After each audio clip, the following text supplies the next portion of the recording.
Hi, Peg Leg Page here, the 1 Foot Gamer. How's it going? I'm going great. Now, in a previous video, I looked at how low-level wizards would change the entire world in your medieval or pre-industrial society. Now we're going to talk about low-level clerics. The effect is not as big, but it's still pretty big. People, they often think of their low-level clerics as this one-shot magic item. It's going to cast their heal spell, and then it's just going to be a below-average fighter for the rest of the adventure, completely ignoring everything else that they can do. Now, I opted to look at the D&D Rule Cyclopedia for spells, as that is the shortest overall D&D spell list, contains most of the world changers, and pretty much everything that's in the Rule Cyclopedia is going to be in AD&D, and will be in 3rd edition, 4th edition, 5th edition. Thus, no matter what version of the game you're playing, you know what I'm talking about. And I'm specifically going to talk about clerics capable of casting 1st, 2nd, or 3rd spells, not their exact levels, because some clerics in some versions of the game get the spells at different levels.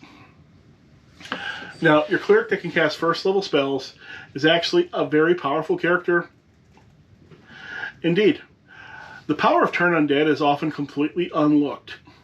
And in newer versions of the game, people are often trading their turning attempts for other abilities. However, your classic D&D clerics, they can turn undead without limit to the number of times per day. This makes them incredible undead hunters. They are far closer to, Simon Belmont or Van Helsing than they are to Friar Tuck. They might only have one heal spell, but they can turn 1,000 zombies in one day. And let's go ahead and look at their spells. Okay, the only 1st level clerical spell of mind-bending power is Cure Light Wounds. But we're not going to worry about the normal version of the spell, because it's actually not that big of a deal. The fact is, most people have 1 hit dice. If they survive an attack with a single weapon, it's a miracle, and they'll be fine in a few days, apparently. The Cure Light Wounds spell isn't really doing much for them. But the spell can be reversed. Cause Light Wounds. Cause Light Wounds will kill your normal, non-adventuring NPC, shopkeepers, businessmen, members of the royal family, whatever. It'll kill those people with an 87% chance of success, because those people only have D4 hit points. And remember, people don't live, your NPCs, they don't live in a hit point aware world. All they know is that clerics can reach out and touch people and heal them, or reach out and touch people and they will fall over dead if that's what the cleric's god wills. And that's the other thing. Clerics can put forth the idea that it's the god making the decision, not them. It's not true, but they can put forth that idea. That way they are completely blameless for those that they kill. And characters with more hit points, they don't know that they're not going to be killed by this effect. All they know is that the effect almost always kills anyone when it goes off. That's everything they've ever heard about it. Even if they themselves have lived through it a few times, they'll probably just feel lucky that they survived. Probably won't feel like they're immune to it. This means that a cleric is going to be both an object of immense respect, but also immense fear. Clerics of unpopular or out-of-town face may be barred from entering most towns.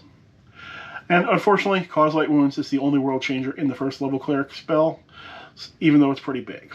However, once you get your characters and cast your 2nd level cleric spells, you've got Hold Person.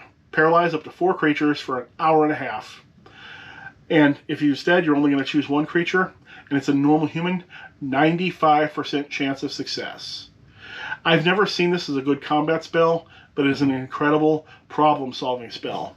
Somebody in your way, not letting you get in where you're getting in. You don't necessarily want to kill them. Hold Person. Bam. Walk past them. Gotta get your buddy out of jail. Go in. Cast Hold Person on... Just walk into the sheriff's office, cast Hold Person on the 4 guys in there. They're not doing a thing. You can go on your way, get your guy out, and be on your way. And they're not moving for an hour and a half. By that time, you are an hour and a half's ride outside of town. Next one is your Silence 15-foot radius. This falls into your Tool of Chaos spells. This makes a 30-foot wide sphere of silence that lasts for 2 hours, and there's not even a savings throw unless you're trying to make the spell follow somebody around. But you don't need to do that. Cast it in the middle of the busy marketplace on market day.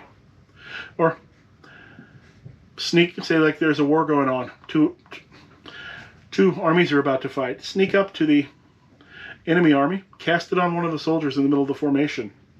Suddenly chaos is ensuing there, and the ranks are probably going to break before the fight even starts. Mayor, about to give a speech, cast it on his window. Just tons of uses for it. That's not even getting into the fact that what the spell is normally actually for is turning off spellcasting. Or being a thief and sneaking. The cleric can use it that way too. Next, speak with animals. Talk with any given type of animal for an hour. Animals can have favorable reactions to you and is likely to perform your requests. This is a really good tool for information gathering and espionage. Sure, maybe no human saw what happened, but what about the horses? Mittens the cat? Well, sure, he carries something into the manor house of his owner for his good friend Father Billy. Why wouldn't he carry something in there? You know, things like that. Your third level clerical spells. Wizards had this too. They had it in a second. But continual light. Light ability itself is not that terrifying. I mean, you can use it to permanently blind somebody. Or you can, in a good way, transform an area and keep large areas lit up at night permanently. But the reverse version, continual darkness, downright chaos. Permanent 30-foot radius sphere of perfect darkness. And nobody's going to be able to remove this unless they can somehow track down a friendly caster to remove it. Think where this could be cast. City gates, throne room, town square, on bridges. Cast it on the entrance to the dungeon, for that matter. You probably won't want to have any monsters in it. Monsters probably won't want to exit the dungeon anymore. Or rival NPC groups probably won't want to go in anymore. You can lay spheres of darkness down across battlefields to stop armies from fighting or advancing. It's just, the uses for it are endless. Especially if you also combine it with the silence. Dark and silent. People could just get lost in that. Next up, cure disease. The wealthy of the world need never fear sickness again if they can find a cleric who will cast this, who they can afford to pay to cast this spell. But the reverse of it is even better. Cause disease can infect somebody with a fatal disease at a range of up to 30 feet away. It seems to me that it's very possible for the cleric to cast this out a window onto their target in a noisy crowd, and the cleric will probably never even be spotted at the source. It's the source, that guy 30 feet away, that's your target, is even going to hear the cleric casting the spell when there's a whole bunch of, noisy peasants making noise and talking and donkeys braying and all this? Probably not. He'll just get sick and he won't know why. And then he'll die. Locate object. Wizard gets this at a lower level, but no item can maintain hidden from the cleric for long. Even small or well-hidden objects can be found by casting the spell twice from slightly different locations.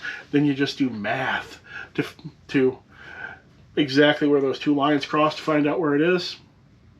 And in addition to finding specific items, the cleric can just use it to fish for valuables, gemstones, gold bars, whatever it is he's looking for. Just, where's the nearest gold bar? And take a straight line to it. Next up, remove curse.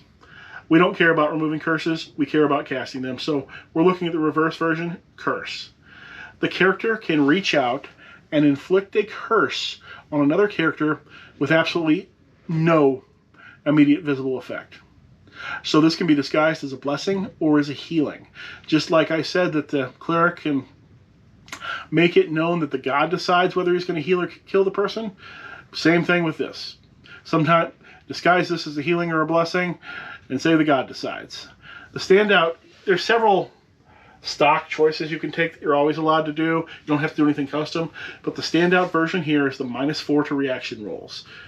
That's specifically in the Rules Cyclopedia version. Unless that cursed person has a large charisma bonus, it will essentially cause every new person or creature they meet to eventually start attacking them.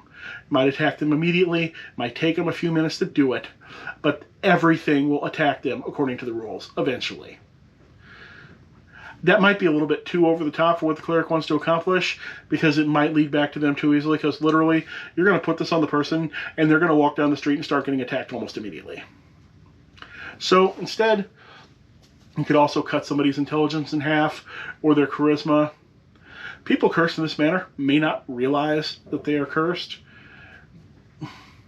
And you can use curses like this to manipulate the power structures in your area by making the cleric's foes too incompetent or too unpopular to do their job, which can pave the way for the cleric's hand-picked favorites to take over in their place. You know, cleric's probably a trusted advisor to these people. They're going to consult that cleric about the situation. And the cleric's going to probably recommend his replacement, or may even be brought in to try to help the person, in which case then he can toss the second curse upon him. You get the idea. Next up, Speak with the Dead. At the basic levels, pretty much you can solve any murder if you can get to the body quick enough. All the more interesting things you can do with the spell don't come unless the caster is much higher level.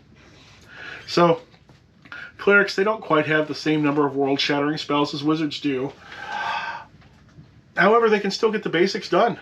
Killing normal men at a whim, sowing mass chaos among their enemies, manipulating people of power in society, and performing effective espionage. So, yeah, your low-level clerics can still change the world. That's all I've got for today. Thanks, and I hope to see you again soon.